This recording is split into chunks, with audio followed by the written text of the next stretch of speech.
Kung kaya dito sa aming petisyon na tinulog sa Korte Suprema, sinasabi namin itong proceedings na ito ay paraan lang para pagalitan kami o patahimikin. Nakita naman namin kung anong ginawa sa mga resource persons ng mga Quadcom, ng Quintcom. Nakikita natin na kahit labag sa sarili nilang rules na 10 days lang ang detention ng isang na cite for contempt, ay nagtatagal pa rin ang kanilang mga resource persons.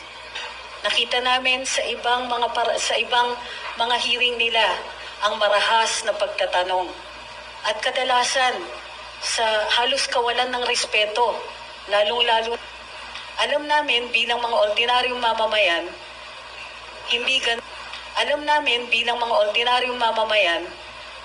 hindi ganon kabait. Mabait pa ang lagay na yon ang ituturing nila sa amin.